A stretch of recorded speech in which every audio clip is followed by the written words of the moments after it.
Welcome to my Raw, ladies and gentlemen. From Austin, I believe Austin, Texas, I can't remember where. The home of Mark Henry, baby. Well, was this a good Raw? It's not a bad Raw. It was a good build. But I have something to say at the end of this review that will make some sense of what I'm thinking.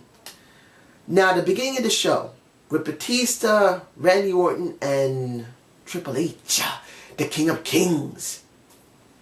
Triple H did alright. Randy Orton, who's not very good, did alright. The problem I have is Batista. I'm going to be honest, and I believe I said this in my debate of the week.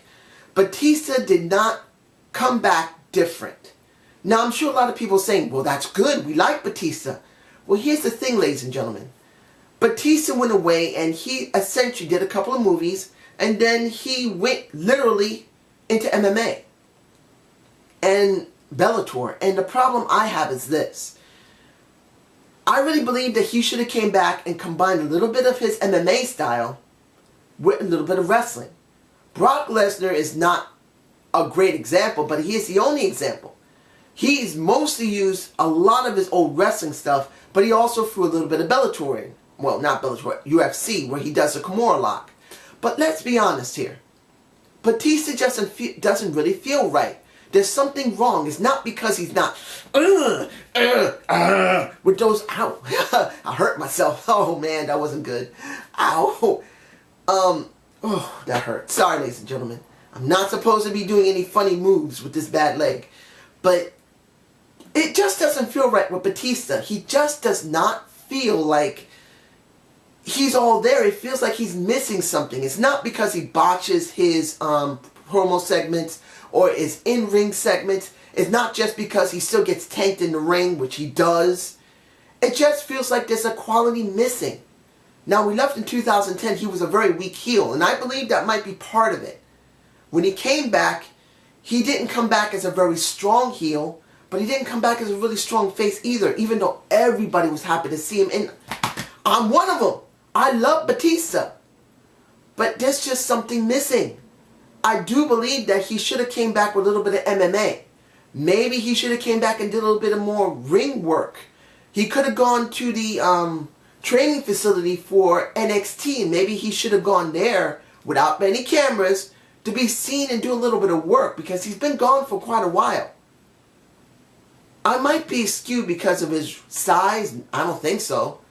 You guys tell me below what you believe that's wrong with Batista.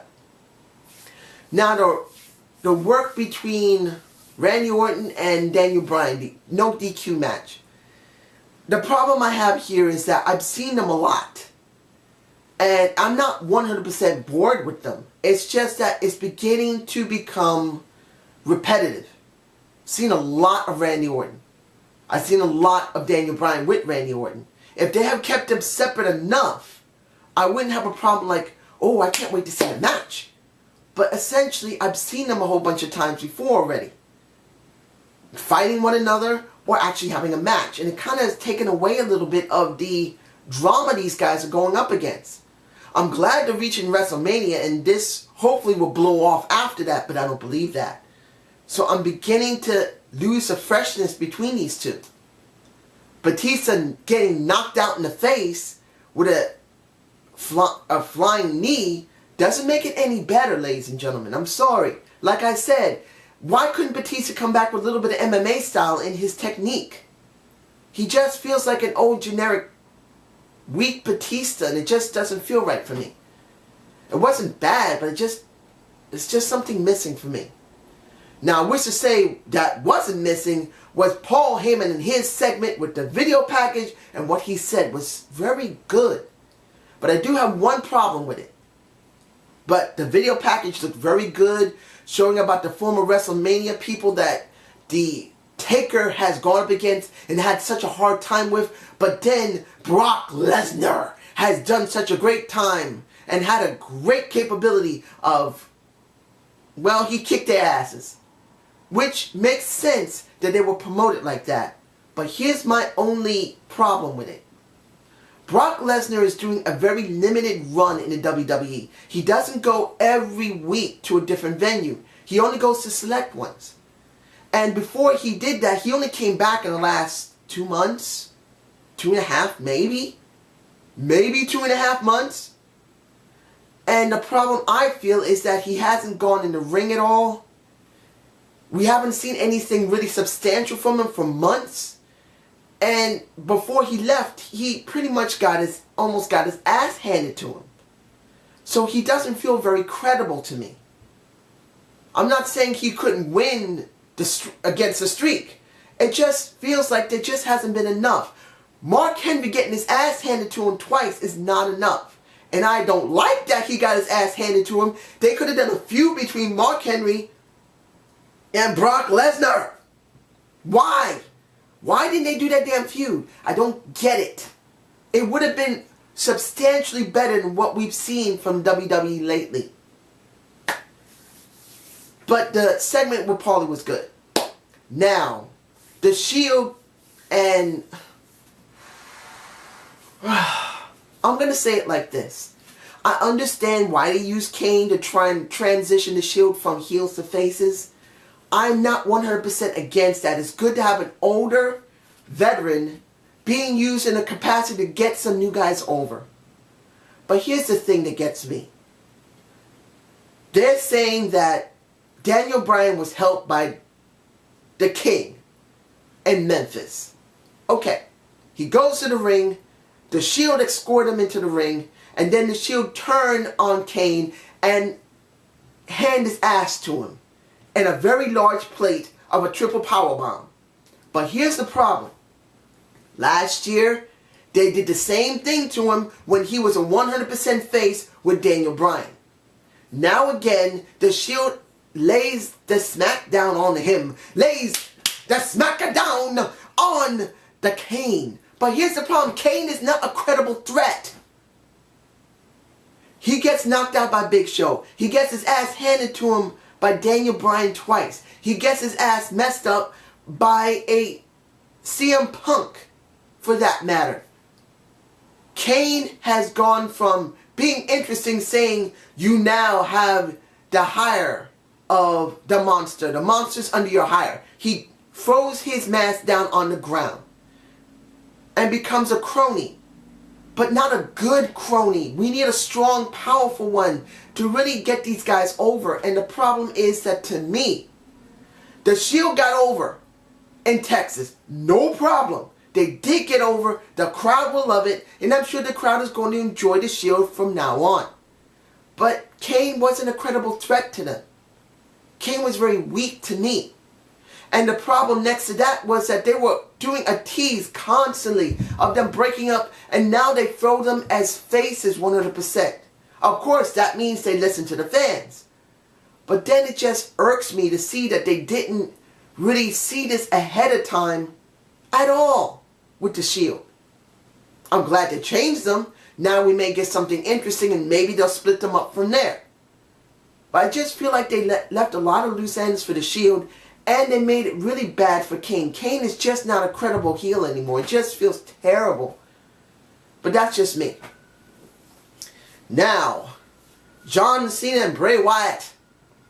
John Cena's legacy is in question here. And Bray Wyatt is bringing the legacy to light. That he's a fraud. I can say this. John Cena, he's a hit and miss when it comes to his promos. Sometimes he will hit it out of the park. And other times, he can't even get a foul ball. He mostly gets a strike. And I'm not a big sports fan, but pretty much that makes it very obvious. That's really John Cena. Sometimes he's on point, sometimes he's not. He just isn't right all the time. But I have to say, he did a pretty good job here, talking about his legacy, which is true. John Cena is the benchmark for the WWE. They made it like that because too many people left. The Rock left, Brock Lesnar left, Goldberg left. They couldn't get any more mileage out of a Stone Cold Steve Austin. He left. A lot of people they really needed gone away. So they invested so much in John Cena. No matter if you like him or not, he is the benchmark. So by them playing into this, where the crowd just doesn't like John Cena as the go-to guy, it's the best thing to do. And I'm very glad to see that they're really promoting it and making it work. They are. Bray Wyatt really did a very good promo. But like I said before, I am very afraid that Bray Wyatt will stay with John Cena too long. They must do something at WrestleMania that is very important. If John Cena wins at WrestleMania, Bray Wyatt is not going to have a good time. He will eventually end up like a Ryback. Totally and completely negated. No matter if he was a face or a heel, he is nothing. So he must be put over properly. No matter if he wins or he loses, he must look good at WrestleMania no matter what. And since I talked about Ryback, 8-man tag with Ryback involved. Biggie Langston, The Big Show, and Mark Henry in his own hometown of Texas weren't too bad. Dolph Ziggler, he looked like the odd man out there because he was the smallest one there. You had Big Show, you have Mark Henry, and you got Biggie Langston, and then you're all the way down here with, oh man, with Dolph. He just looked tiny.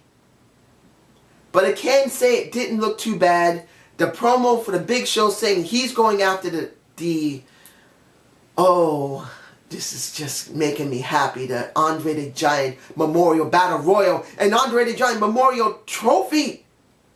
To hold it for 1 year. It's actually quite nice.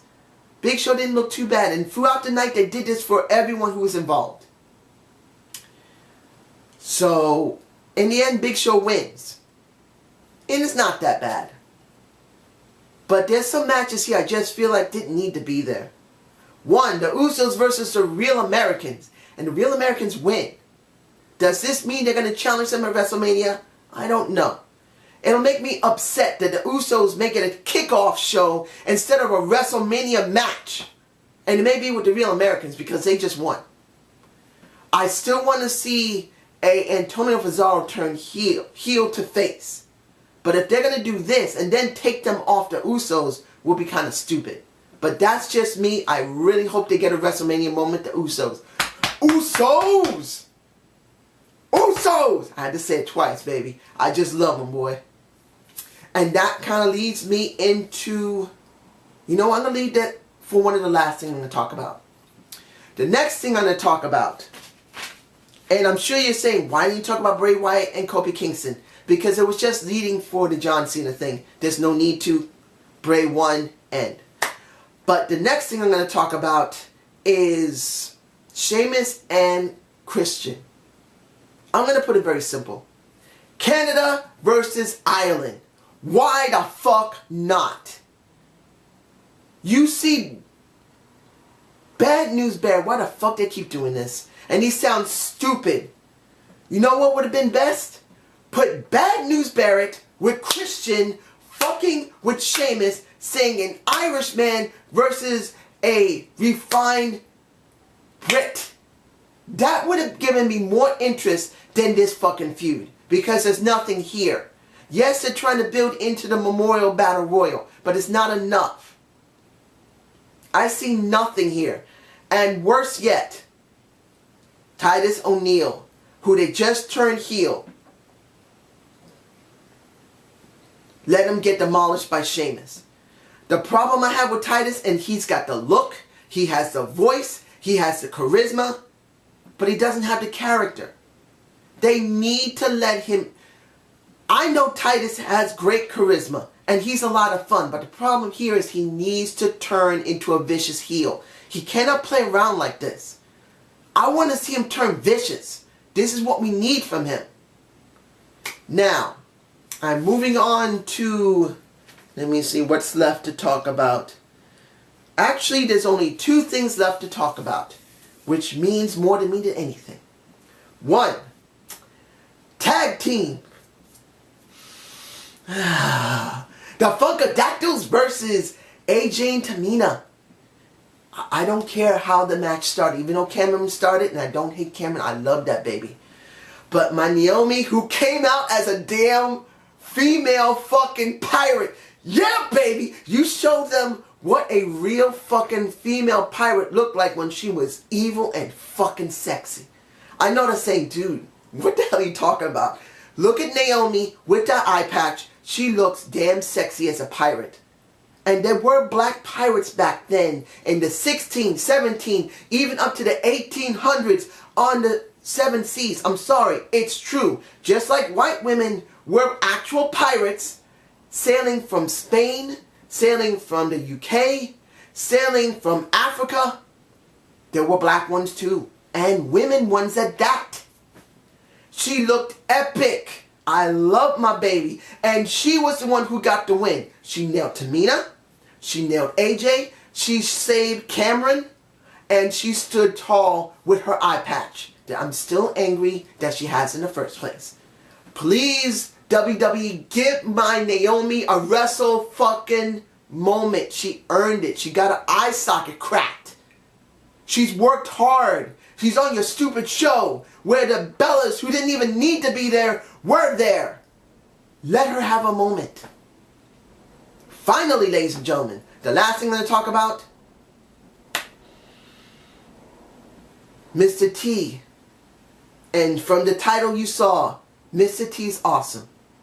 Mr. T is the next inductor of the WWE Hall of Fame. Carlos Colon, I'm happy. Carlito's dad is in there. I'm happy. But Mr. T's always been the man. I'm sorry. If it was not for Mr. T, we would not have a WrestleMania. And I will be doing a debate of the week on that. This is as far as I'm going to go with it. How do I feel about this show? As I said before, not a bad show. But this is the most important thing, as I said in the beginning of this review. This show is not the key here. The next 3 shows don't mean a damn, even though it is a build to WrestleMania. The key here is WrestleMania, ladies and gentlemen. Look.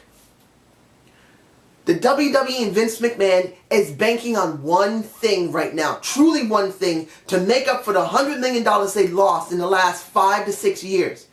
And to be honest, it's probably higher than that. It's probably $150 million. Because they still had to make sure they paid everything else along with all the campaign work they did. I'm telling you right now, the WWE Network depends on WrestleMania being good. If it flops, and I'm being honest here, if this WrestleMania 30 is a total disaster, the WWE Network is not going to make it. Because who is going to care about looking at a product after they see the worst, it's upsetting me to think that WWE may fuck this up. Because if they mess up this WrestleMania, the product will no longer have as many eyes as many people believe it will. I know people are going to say, dude, the WWE Network will still make them great money. Yes. But to bring people in who may just take a look on the 7-day trial, you need to make it look credible. You need to have good content. If WrestleMania fails, what do you think the content from now on that goes from Saturday Morning Slam, Wednesday night main event, well, Tuesday night main event, sorry. They went to Tuesdays, I believe. Raw, SmackDown, NXT, and all the shows that's on the network right now. If they don't get this done right, everything will suffer. That's just me. So I hope you enjoyed this Zane's view. Please give me a comment below, and I will be getting my debate of the week on the Mr. T part. Yeah, I'm going to do a debate of the week on Mr. T as soon as I can. Peace out.